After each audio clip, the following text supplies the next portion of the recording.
Tahun itu adalah 624 Masehi, di bulan suci Ramadan. Sebuah hari yang akan mengubah jalannya sejarah pun tiba. Di sebuah tempat bernama Badar, dua pasukan saling berhadapan. Di satu sisi, pasukan Quraisy yang berjumlah 950 orang dengan perlengkapan perang lengkap. Di sisi lain, hanya 313 orang dari kaum muslimin dengan peralatan yang sangat terbatas. Ini bukan sekedar pertempuran, ini adalah pertarungan antara keadilan melawan kezaliman, antara iman melawan kekufuran. Inilah Perang Badar, pertempuran pertama yang benar-benar menunjukkan jiwa sejati Islam. Hari penentuan itu akhirnya tiba. Masa depan Islam sedang dipertaruhkan. Apakah Islam akan bangkit dengan kemenangan besar, atau semuanya akan berakhir di medan perang ini? Karena itulah Rasulullah memanjatkan sebuah doa yang penuh harap dan keyakinan. Ya Allah, jika Engkau membinasakan sekelompok kecil pejuang ini, maka tak akan ada lagi yang menyembah-Mu di muka bumi. Lalu, apa yang sebenarnya terjadi di medan Badar itu? Dan lebih jauh lagi, bagaimana semua ini bisa bermula? Mari kita mundur sejenak ke belakang. Saat Rasulullah menetap di Madinah, beliau juga membentuk sistem intelijen. Tujuannya jelas, untuk mengantisipasi bahaya sebelum datang dan mendapatkan informasi penting tentang wilayah-wilayah di sekitar Madinah. Pada tahun kedua setelah hijrah, datang kabar dari jaringan informasi ini. Kaum musyrik Quraisy dipimpin oleh Abu Sufyan tengah mengirimkan kafilah dagang besar ke wilayah Syam. Kafilah ini begitu besar hingga belum pernah ada yang menyamainya sebelumnya. Kafilah dagang Quraisy saat itu sedang membawa barang dalam jumlah yang luar biasa besar.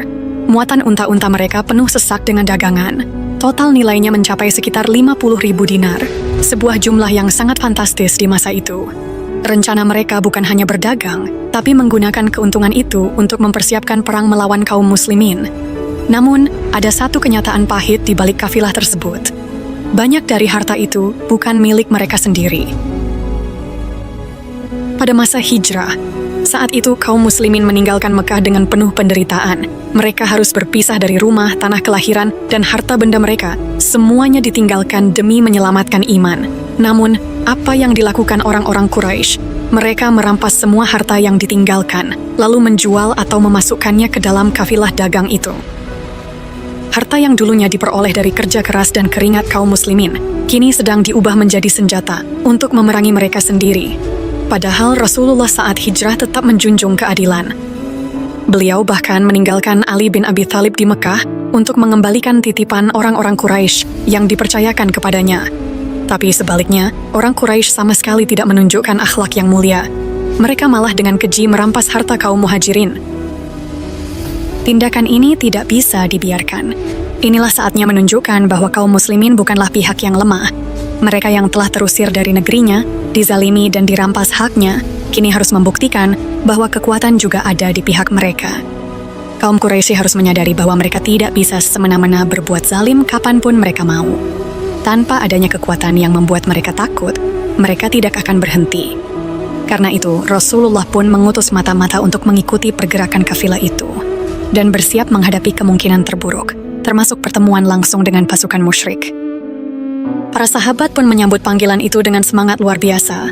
Bahkan, ada yang sampai mengundi antara ayah dan anak hanya untuk menentukan siapa yang akan ikut dalam pasukan. Dalam waktu singkat, terbentuklah pasukan kecil berjumlah lebih dari 300 orang. Sebagian dari mereka masih sangat muda. Namun, Rasulullah cukup selektif. Anak-anak yang terlalu muda diminta untuk kembali. Salah satunya adalah Umair bin Abi Waqqas, yang saat itu baru berusia 16 tahun. Meski masih belia, hatinya sudah dipenuhi semangat jihad. Karena khawatir ditolak oleh Rasulullah, Umair berusaha bersembunyi agar tak terlihat. Tapi Rasulullah tetap menemukannya dan menyuruhnya pulang. Umair memang bertubuh kecil. Bahkan ia belum pernah mengikatkan pedang ke pinggangnya karena saat dicoba, pedangnya terlalu panjang dan sampai menyentuh tanah. Tapi semangat di hatinya jauh lebih besar dari tubuhnya. Melihat tekadnya yang begitu kuat, Rasulullah akhirnya luluh. Beliau pun mengizinkan Umair untuk ikut serta dalam barisan mujahidin. Ketika akhirnya izin itu diberikan, Sa'ad bin Abi Waqqas segera mengambil pedang milik adiknya, Umair, dan mengikatkannya ke pinggangnya. Tak lama kemudian, Umair benar-benar menorehkan garis lain di sejarah karena ia menjadi salah satu syuhada di Perang Badar. Saat semua itu terjadi, di Madinah putri tercinta Rasulullah Ruqayyah sedang sakit keras. Tapi meski hatinya dirundung duka, Rasulullah tak mundur dari tanggung jawab besar yang sedang menantinya. Ia tetap berangkat ke medan jihad. Namun, menantunya Utsman bin Affan diminta untuk tinggal dan merawat istrinya yang sedang sakit itu. Setelah semua persiapan rampung, terbentuklah sebuah pasukan kecil yang berjumlah 313 orang. Di bawah terik matahari, mereka bergerak menuju wilayah Badar, sebuah tempat yang strategis karena memiliki sumber air yang sering dijadikan tempat persinggahan para kafilah. Jumlah kendaraan mereka sangat terbatas. Hanya ada 2 ekor kuda dan sekitar 70 unta. Bahkan Rasulullah sendiri harus bergantian menaiki unta bersama Ali bin Abi Thalib dan Martsad bin Abi Martsad. Ketika giliran berjalan kaki tiba, 2 sahabatnya berkata, "Wahai Rasulullah, biarlah kami yang berjalan, engkau saja yang menaiki unta."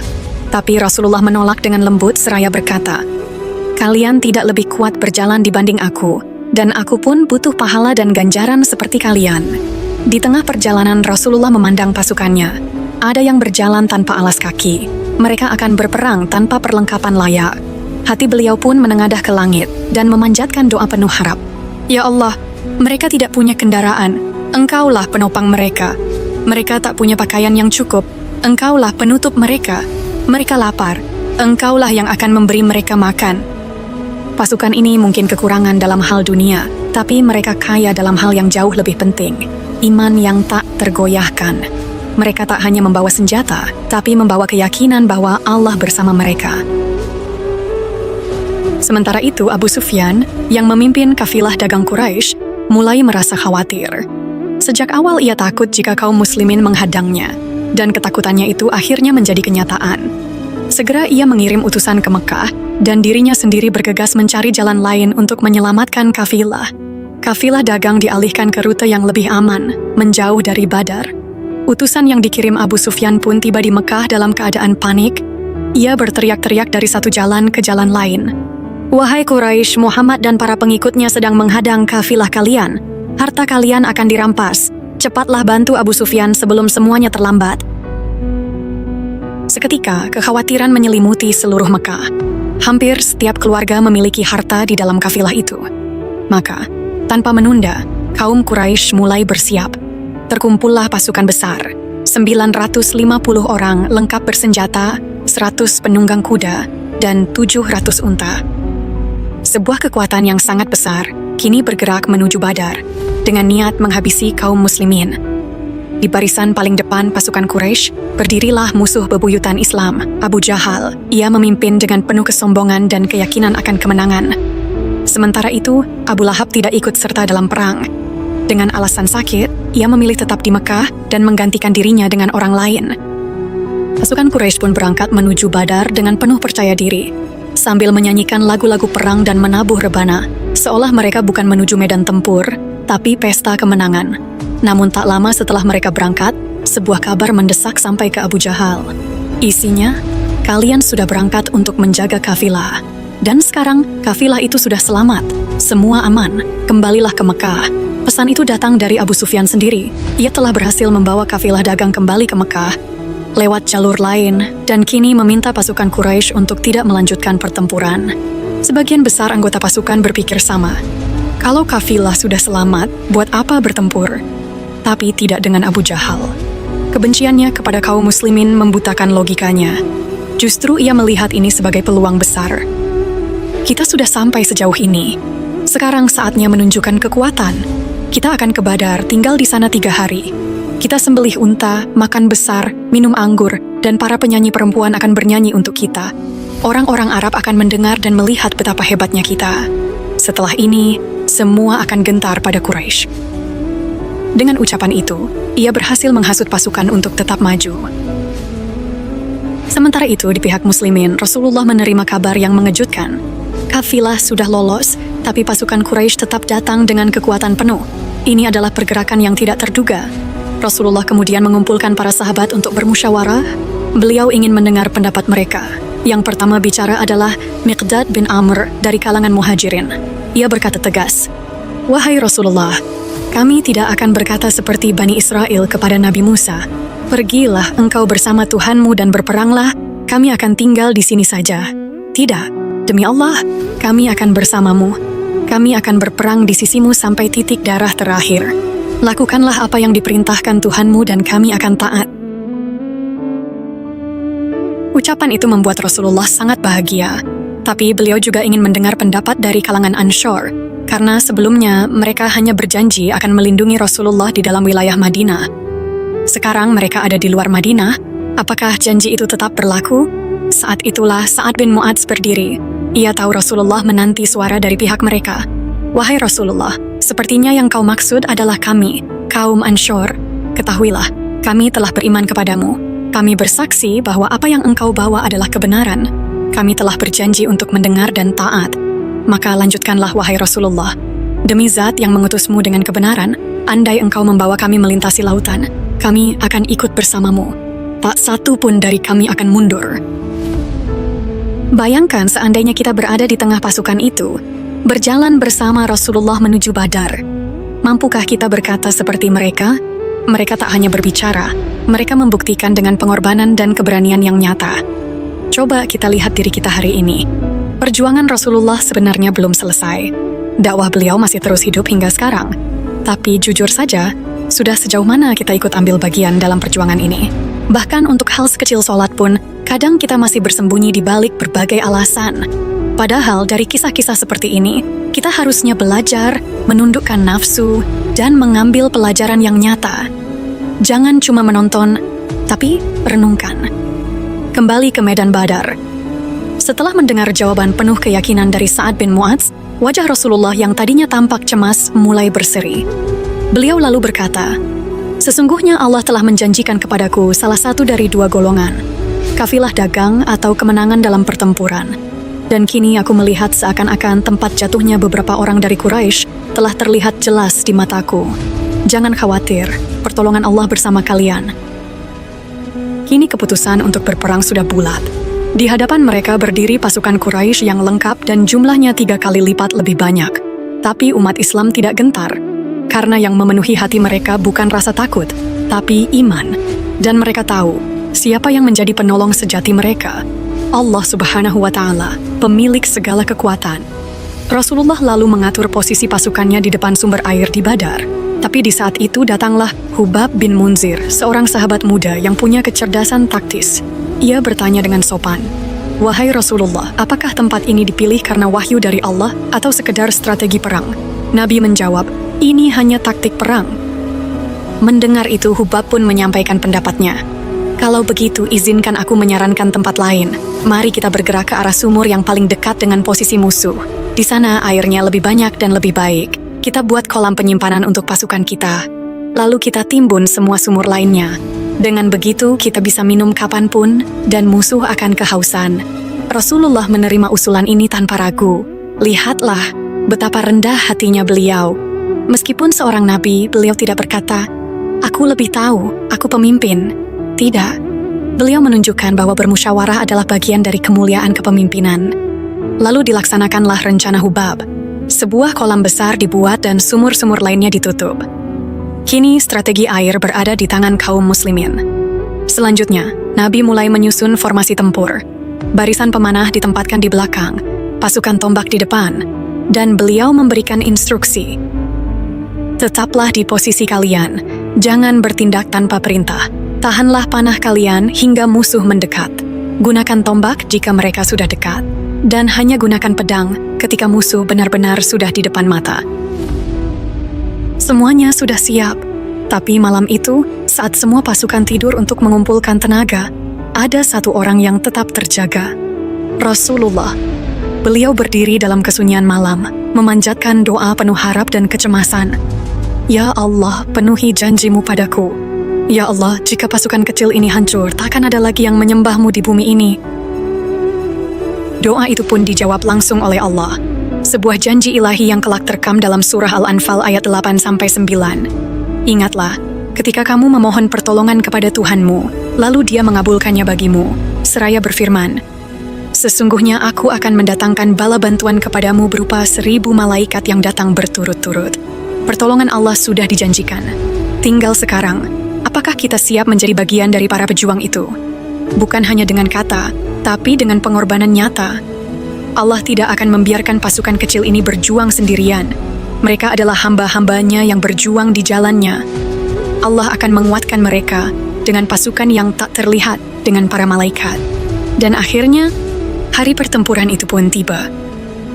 Ketika pasukan Quraisy sampai di medan Badar, mereka langsung terkejut. Posisi strategis yang seharusnya mereka rebut ternyata sudah lebih dulu dikuasai oleh kaum muslimin. Namun, karena jumlah mereka jauh lebih besar, mereka tetap merasa percaya diri. Mereka yakin ini akan jadi kemenangan yang cepat. Di satu sisi ada 950 tentara Quraisy, di sisi lain hanya 313 muslim yang sebagian bahkan tidak punya baju besi. Dari barisan kaum muslimin terdengar suara takbir, tanda keikhlasan dan tawakal. Sementara dari pihak Quraisy terdengar suara musik, nyanyian dan tabuhan rebana, tanda kesombongan dan pesta sebelum perang. Di satu sisi ada pasukan yang ingin menegakkan keadilan dan melawan penindasan. Di sisi lain, ada kelompok yang datang hanya untuk membalas dendam dan menumpahkan darah.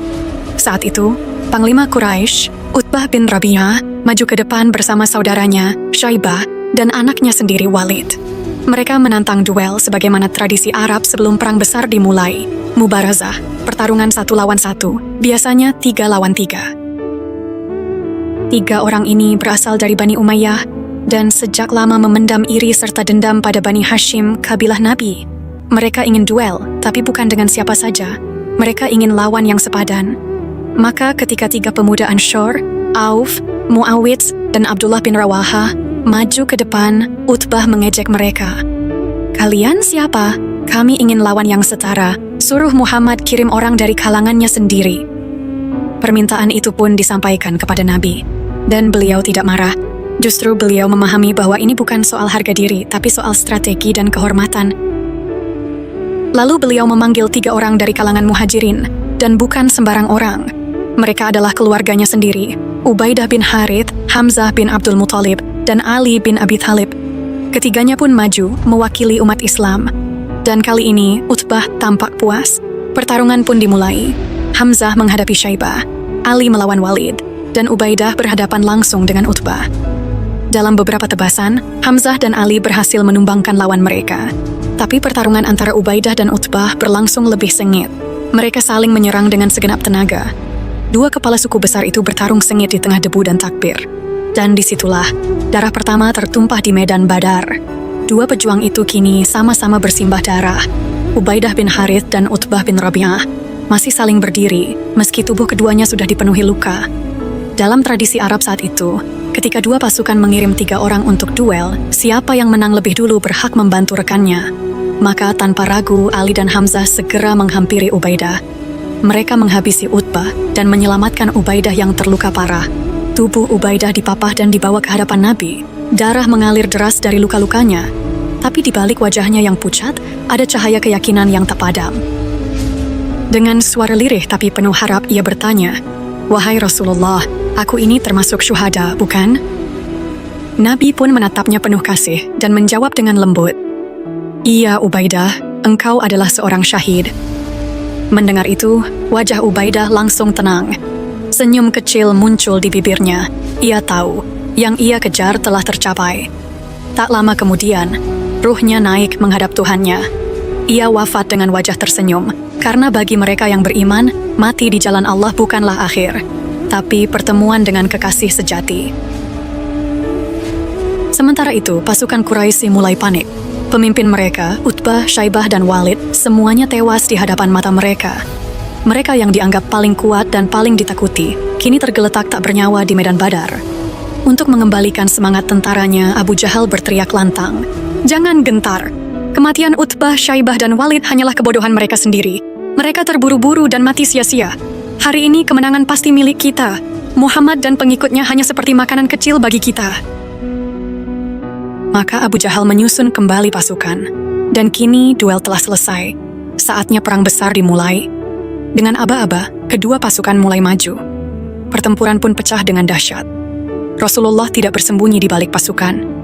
Beliau maju ke depan, memberi semangat langsung kepada para sahabat. Tidak sekedar memerintah, beliau ikut berjuang dengan gagah berani. Bahkan Ali bin Abi Thalib mengakui, "Hari itu, yang paling berani dari kami adalah Rasulullah sendiri. Tak ada yang lebih dekat ke barisan musuh daripada beliau." Hamzah, Ali, Umar, Semuanya berperang tanpa gentar. Pedang mereka membelah barisan musuh.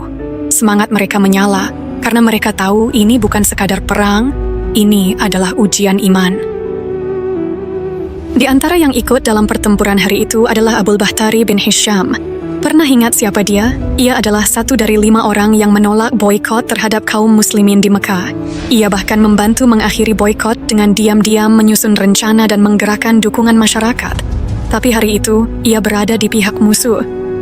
Meski begitu, Rasulullah telah menetapkan namanya sebagai orang yang tidak boleh disakiti.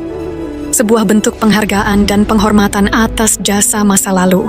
Saat perang berlangsung, Abul Bahtari berhadapan dengan Mujazzir bin Ziyad. Mujazzir tahu bahwa Rasulullah melarang membunuhnya, maka ia mundur dan enggan menyerang. Tapi Abul Bahtari malah tersinggung. "Kenapa kau tak mau bertarung?"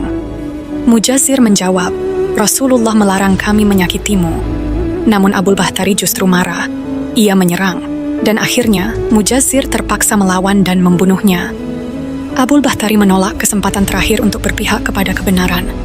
Perang pun makin sengit. Lalu, Rasulullah mengambil segenggam tanah dan melemparkannya ke arah musuh. Beliau berdoa, "Semoga wajah-wajah mereka hina. Ya Allah, masukkan rasa takut ke dalam hati mereka. Goyangkan kaki-kaki mereka." Tanah itu melayang, dan ajaibnya, mengenai mata setiap orang dalam pasukan Quraisy.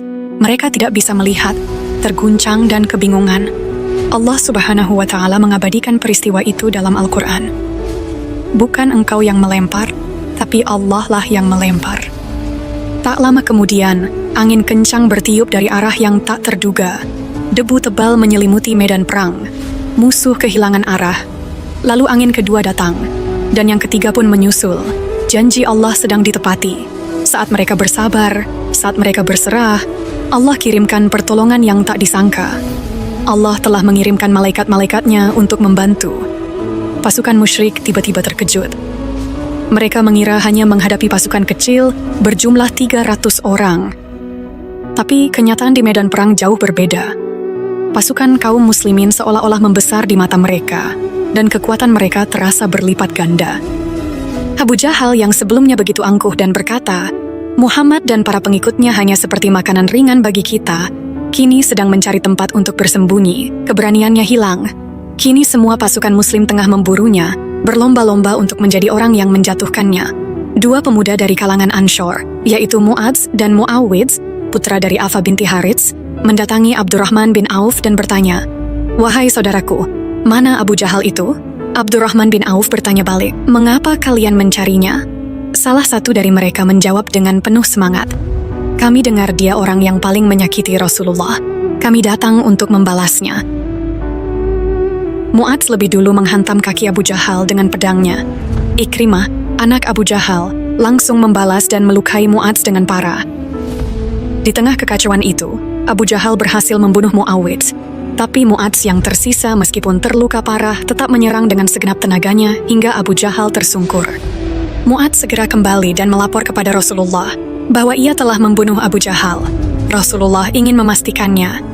Maka beliau mengutus Abdullah bin Mas'ud untuk mencari mayatnya di antara korban perang. Ternyata Abu Jahal belum mati. Ia masih sekarat.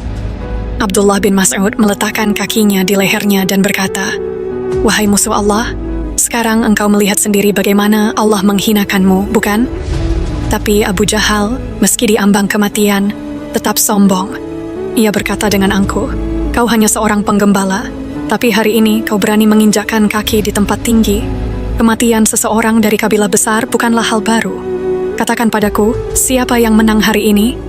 Abdullah bin Mas'ud menjawab dengan tegas, "Kemenangan dan pertolongan adalah milik Allah dan Rasul-Nya." Lalu, ia mengakhiri hidup Abu Jahal dengan satu tebasan pedangnya. Apakah kalian tahu siapa Abdullah bin Mas'ud? Ia adalah sahabat yang pertama kali membacakan surat Ar-Rahman secara terang-terangan di hadapan kaum musyrik di Ka'bah, lalu dipukuli sampai nyaris mati. Tapi hari itu, keadaan benar-benar telah berbalik. Ia mengambil pedang milik Abu Jahal dan menggunakannya untuk memberikan pukulan terakhir. Menariknya, sebelum perang dimulai, Rasulullah telah menunjukkan lokasi di mana para pemimpin Quraisy akan terbunuh. Dan benar saja, Abu Jahal tewas persis di tempat yang telah beliau tunjukkan. Demikian juga dengan Umayyah bin Khalaf dan para pemimpin Quraisy lainnya. Semuanya tewas tepat di titik-titik yang telah disebutkan. Umar bin Khattab bersaksi, "Demi Allah yang telah mengutus beliau sebagai nabi yang hak, tidak satu pun dari kami yang melanggar batas tempat yang telah ditentukan oleh Rasulullah SAW." Itulah salah satu mukjizat Allah, bukan hanya memberitahu siapa yang akan gugur, tapi juga di mana mereka akan meregang nyawa. Ketika para pemimpin Quraisy gugur satu demi satu, pasukan musyrik pun goyah dan mulai tercerai-berai. Tak mampu menahan ketakutan dan kekalahan, mereka kabur dari medan perang. Sebenarnya, semua ini telah dijanjikan Allah jauh-jauh hari dalam Al-Quran. Bahkan, apakah mereka mengatakan, "Kami adalah golongan yang pasti menang. Golongan itu pasti akan dikalahkan," dan mereka berbalik ke belakang. Dulu, di Mekah, kaum muslim begitu lemah. Mereka disiksa, diboikot selama 3 tahun, dihina, bahkan dilempari batu. Tapi justru dalam masa-masa terlemah itu, Allah Subhanahu wa Ta'ala telah menurunkan wahyu bahwa musuh-musuh Islam akan dikalahkan dan lari dengan malu. Dan hari itu, di medan perang Badar, janji itu benar-benar menjadi nyata. Tanda dari langit dan kemenangan yang dijanjikan. Di tengah segala kesulitan dan keterbatasan, janji Allah Subhanahu wa Ta'ala tetap ditepati. Berita dari masa depan yang telah Allah wahyukan melalui kitabnya kembali menjadi bukti kebenaran Islam. Allah memenangkan kaum muslimin di medan perang itu. Meski mereka kehilangan 14 pejuang yang gugur syahid, kemenangan besar telah diraih. Mereka yang gugur adalah orang-orang yang telah menjadikan nyawanya sebagai benteng bagi Islam, dan bahkan menjadi tameng bagi Rasulullah. Sedangkan mereka yang selamat mendapat kehormatan sebagai bagian dari Ashab al-Badr, para pejuang perang Badar yang namanya harum sepanjang sejarah. Sebab Badar bukan sekedar perang biasa, itu adalah titik balik dalam sejarah Islam. Jika kaum muslim kalah saat itu, umat Islam bisa jadi akan semakin melemah, bahkan terancam punah. Jumlah mereka sedikit dan posisi mereka sangat rawan. Sebaliknya, kekalahan itu akan menjadi peluang emas bagi kaum musyrik Quraisy untuk menghapus Islam sejak dini. Lalu bagaimana dengan pihak musuh? Dalam pertempuran itu, 70 orang musyrik terbunuh dan 70 orang lainnya ditawan. Para tawanan itu tidak langsung dihukum mati. Sebaliknya, mereka ditawari 2 pilihan, membayar tebusan untuk kebebasan mereka, atau mengajar 10 anak di Madinah cara membaca dan menulis. Pilihan ini menunjukkan betapa besar perhatian Islam terhadap ilmu pengetahuan. Bahkan di saat perang sekalipun, Rasulullah tetap menjadikan pendidikan sebagai prioritas. Di antara tawanan tersebut ada satu orang yang sangat dekat dengan Nabi. Pamannya sendiri, Abbas bin Abdul Muthalib. Meskipun ia berperang di pihak Quraisy, Rasulullah tidak memberinya perlakuan khusus. Abbas pun ditanya, apakah ia akan membayar tebusan atau mengajar anak-anak? Abbas mengaku tidak memiliki uang. Tapi Rasulullah justru menyebut sesuatu yang membuatnya terdiam. "Wahai Abbas, bagaimana dengan emas yang kau titipkan kepada istrimu, Ummu Fadl, saat hendak pergi dari Mekah?" Rasulullah lalu menyebutkan dengan rinci isi percakapan pribadi Abbas dengan istrinya, termasuk pembagian emas untuk anak-anak mereka, jika Abbas tidak kembali dari perang. Abbas terkejut. "Demi Allah, tidak ada seorang pun yang tahu tentang hal ini selain aku dan Ummu Fadl," katanya. Nabi pun menjawab, "Allah lah yang telah memberitahuku." Peristiwa ini mengguncang hati Abbas. Ia akhirnya beriman meski keislamannya belum diumumkan secara terbuka. Ia pulang ke Mekah sebagai muslim rahasia, dan sejak saat itu ia secara diam-diam membantu kaum muslimin serta menyampaikan kabar-kabar penting dari Mekah kepada Nabi. Salah satu tawanan lainnya adalah Suhail bin Amr, seorang tokoh Quraisy yang dikenal karena kefasihannya dalam berbicara. Ia sering menyebarkan propaganda dan memotivasi kaum Quraisy untuk memusuhi kaum muslimin. Ketika Umar bin Khattab melihat Suhail ditawan, ia langsung berkata, "Wahai Rasulullah, izinkan aku mencabut gigi depan orang ini agar ia tak bisa lagi berbicara menentangmu." Namun Nabi, dengan kasih sayangnya yang luar biasa, menolak permintaan itu. Beliau berkata, "Biarkan dia, wahai Umar. Bisa jadi suatu saat nanti ia akan menempati posisi yang membuatmu bahagia." Dan memang benar, beberapa tahun kemudian saat Rasulullah wafat, umat Islam mengalami duka luar biasa. Di tengah suasana yang nyaris kacau itu, Suhailah yang maju dan menenangkan masyarakat dengan pidato yang sangat bijak. Kata-katanya menjadi penghibur bagi umat yang kehilangan nabinya. Saat itulah Umar bin Khattab akhirnya memahami maksud kata-kata Rasulullah dulu di Badar. Dan kini umat Islam telah menjadi kekuatan yang tak bisa lagi diremehkan. Suasana kontras antara Madinah dan Mekah.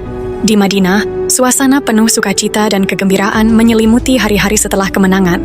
Namun, di Mekah, suasana sangat berbeda, penuh duka dan kesedihan. Kota itu telah kehilangan banyak tokoh pentingnya. Salah satunya Abu Lahab yang sudah sakit dan berusia lanjut, tak kuat menahan kesedihan atas kekalahan itu. Dalam waktu kurang dari seminggu, akibat sakit dan beratnya beban batin, Abu Lahab meninggal dunia. Karena ada kekhawatiran penyakitnya bisa menular, bahkan anak-anaknya pun untuk sementara menjauh dari jenazahnya. Ketika bau tubuhnya sudah tak tertahankan, jasadnya akhirnya ditinggalkan dan dikuburkan secara terburu-buru. Dengan begitu, satu lagi musuh keras Islam telah tiada. Segala peristiwa tampak semakin menguntungkan kaum muslimin. Di sisi lain, di rumah Rasulullah akan ada kabar bahagia yang baru saja mulai tumbuh. Putrinya, Fatimah, akan segera menikah. Kisah lengkapnya sudah kami hadirkan dalam video khusus. Klik di pojok kanan atas layar untuk menonton kisah haru tentang pernikahan Fatimah dan Ali bin Abi Thalib. Kisah dua insan yang dipertemukan bukan karena harta, tapi karena iman dan ketakwaan. Sampai jumpa di video selanjutnya.